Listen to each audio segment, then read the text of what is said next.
Hi, welcome, Mar.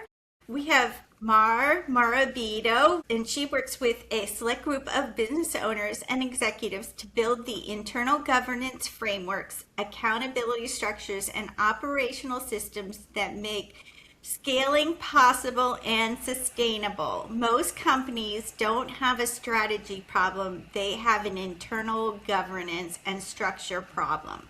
When the internal systems can't hold the weight of the growth, revenue ceilings appear that no amount of marketing or sales can break through.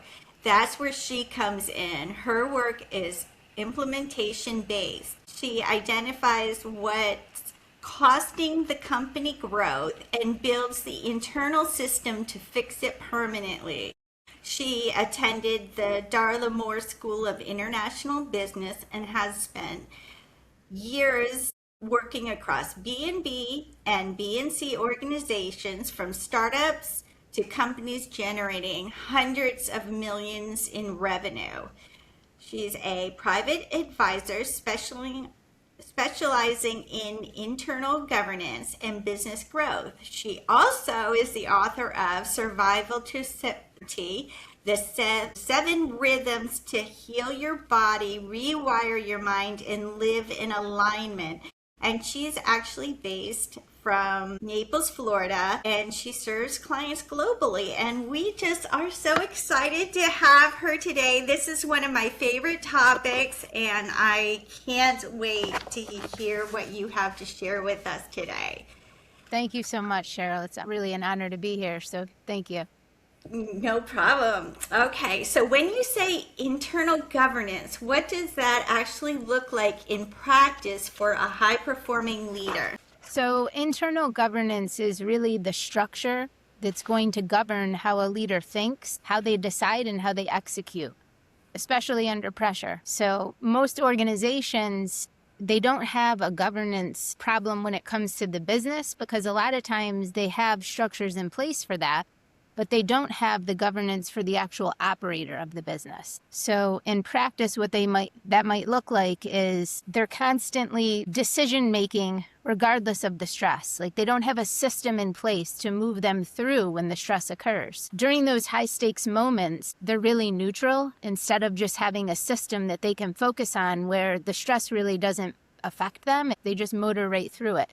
So it's clear prioritization for that internal conflict that's going to arise, because every day is going to be different. So they can prioritize what's going on and not really be affected. And their energy and their focus isn't going to fluctuate with that chaos. So it's not mindset or motivation. It's an operating system of stability. That makes sense. At what point does instinct stop being an asset and start becoming a liability for leaders operating at scale?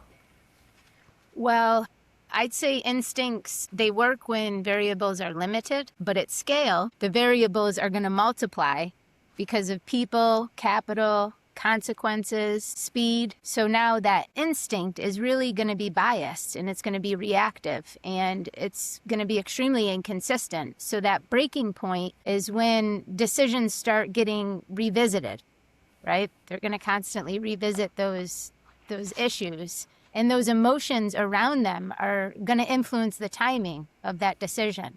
And then they're going to react instead of allocating attention intentionally. So the instinct is going to feel fast, but at scale, it's very unstructured. And then that speed creates a lot of volatility. Okay, that makes sense. Why do so many experienced leaders mistake exposure for capability, and how does that show up under pressure? Yeah, that's a good question. I would say because they've been in the room, but they've never really studied how to operate inside that room. So exposure builds that familiarity,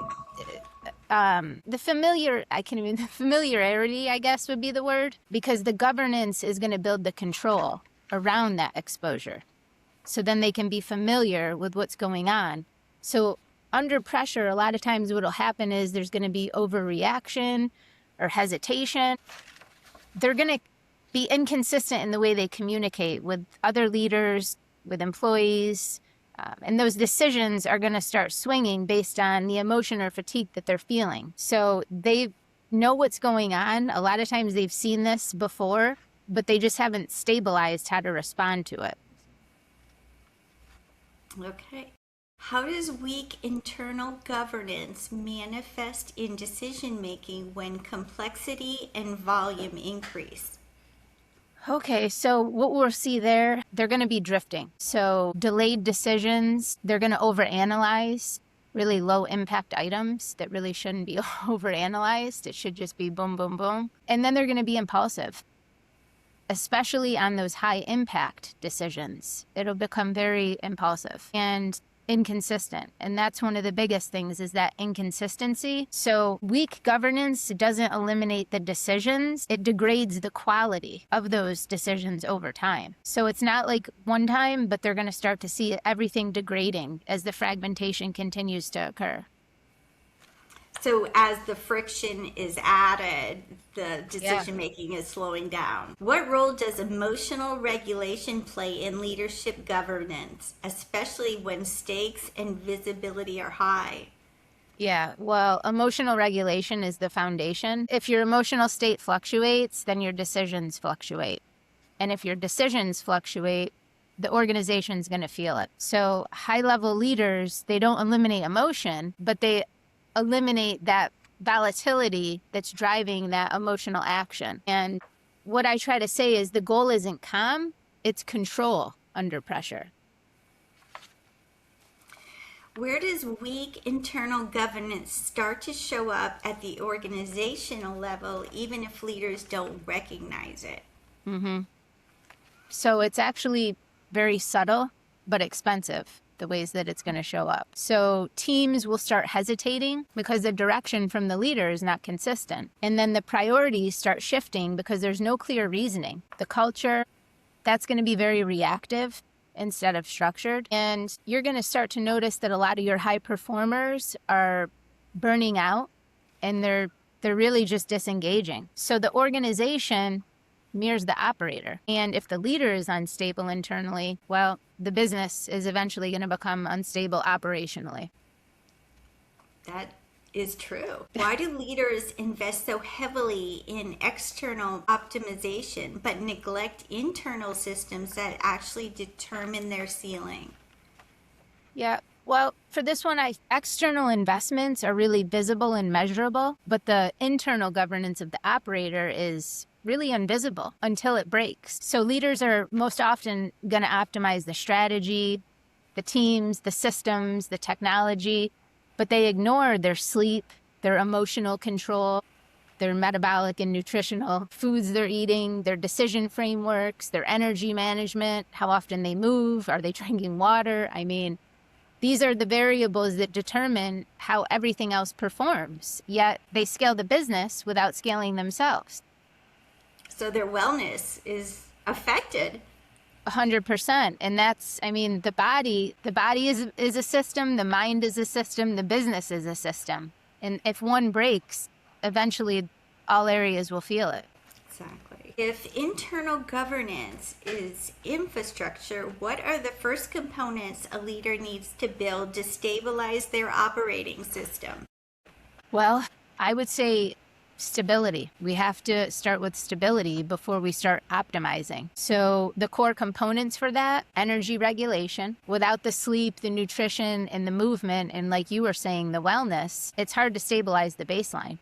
Decision structure, that's another one, because you need to have systems and clear rules for how decisions get made under pressure. And then that emotional control. So separating the feeling from the action. And allocating your attention. So knowing where to focus and why.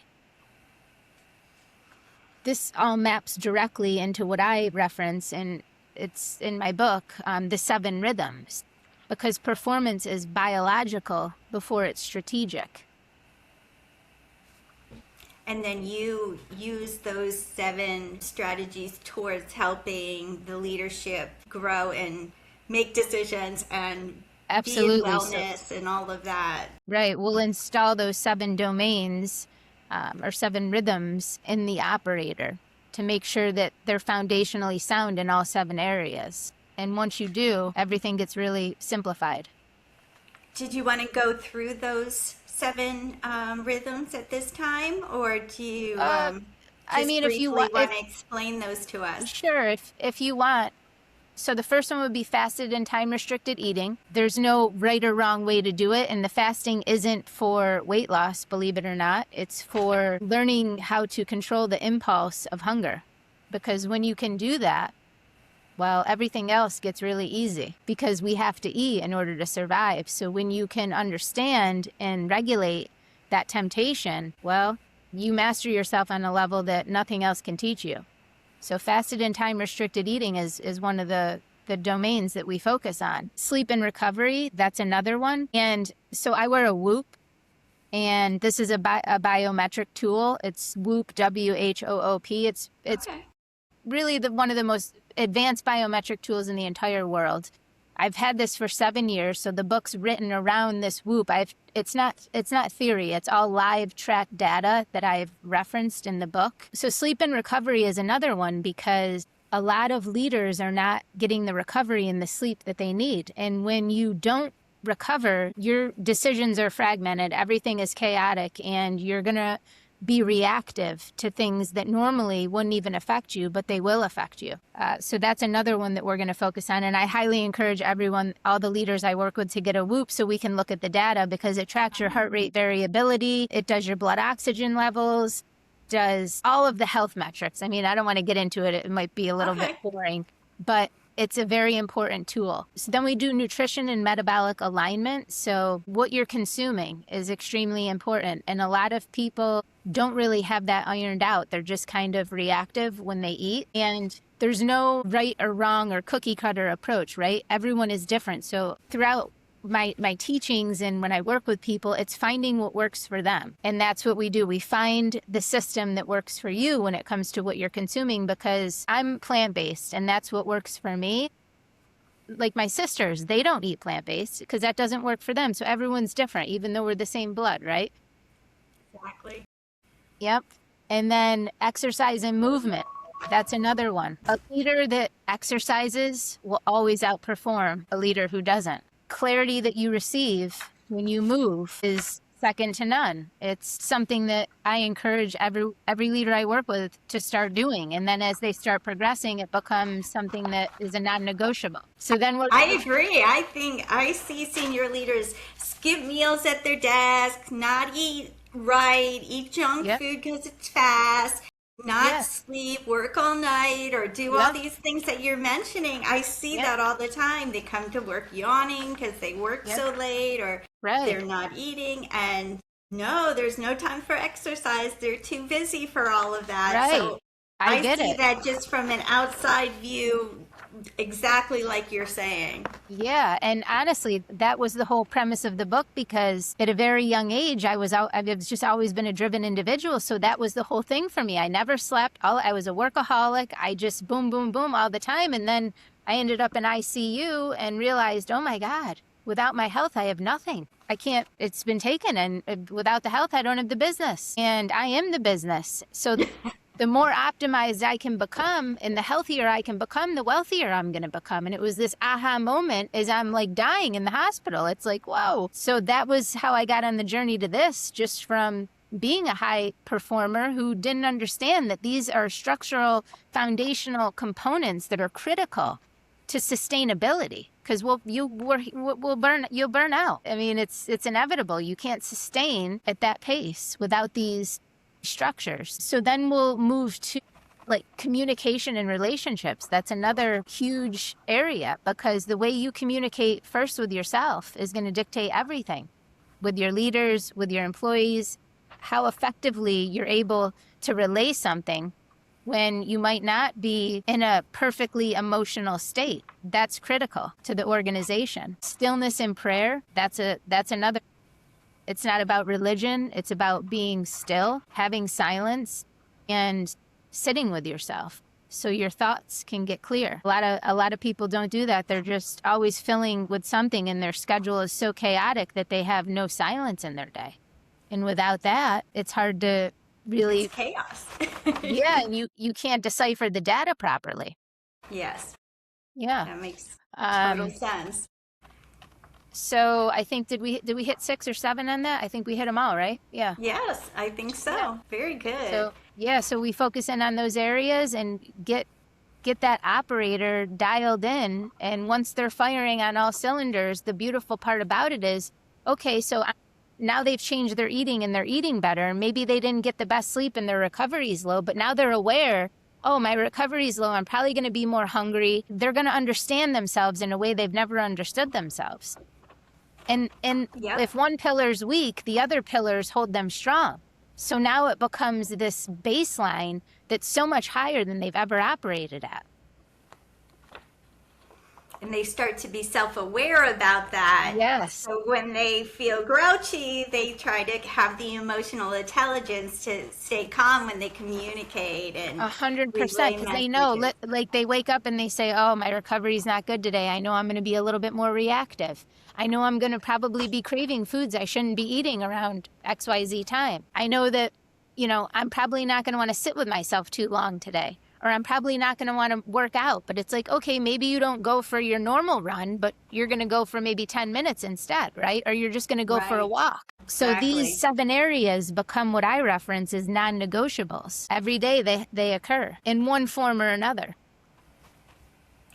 So as organizations become more complex and AI accelerates decision speed, will internal governance become the defining trait of the elite leadership? Yeah, I think it already is. Yeah. Because as it increases speed and volume and access to information, it's not going to fix the poor judgment or the emotional reactivity or the inconsistent decision making. And then what happens is that becomes all of the chaos at scale, and it just amplifies that. So the leaders who won't win or who will win will be the ones that, use those tools, but understand that they are the ones that are using them. Right? They can't just use tools and expect the tools to perform if they're chaotically used. So they have to operate them cleanly under pressure. What you say is so exciting, and I think Thanks. it's right on point. Do you Thank have any negative reactions from leaders when you first explain this to them, or do they just identify like I do and realize that this is what they've been missing? I think a lot of leaders, they can't identify what's going on, but they know that something's broke, but they're just not sure what's going on and how to fix it.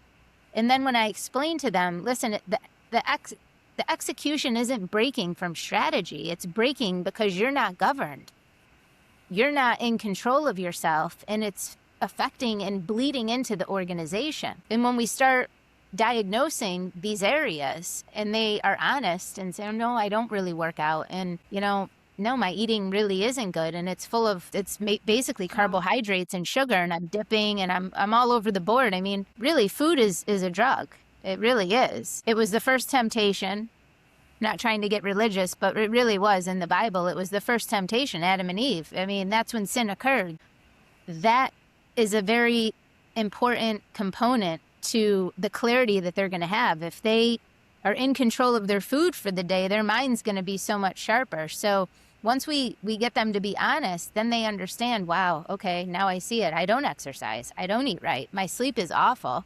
I don't even have a relationship with myself, yet I'm expected to have a relationship with my team and leaders. I don't have any stillness in prayer. And forget about going to church and all of that. I mean, there's just no stillness or silence in general. And fasting and time-restricted eating, most of them are like, I've never even heard of that, let alone put it in for a protocol. And then when it comes to like the actual, just being honest with themselves and looking in the accountability mirror, a lot of times they expect others to do that with them, right? Because they're the boss, but they don't do that with themselves. So it's this real flashlight moment of, oh, okay, I need to fix me, and then everything else fixes. It's like, well, yeah, because you're the leader. So if you're not leading yourself, how do you expect to properly lead your organization?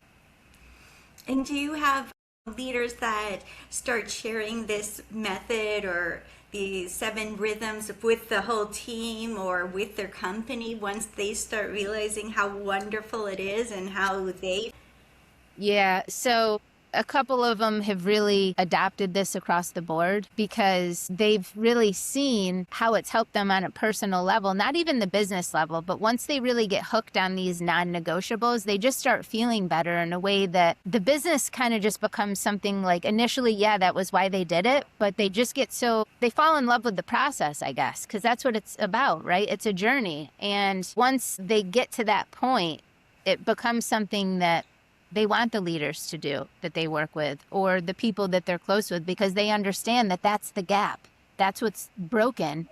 And in order to fix that, they have to do this because that's what they had to do in order to fix themselves. So it does become a domino effect for sure.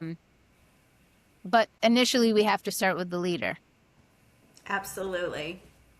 Yes, I would think that once they start feeling better or start feeling their best, that it would be kind of addictive, that the rest Right. of the team would eventually follow or Yeah. at least pick up 5 of the 7 or 6 of the 7 ideas. So, Yeah. yeah. Is And there then there's anything else times. you'd love to share with us?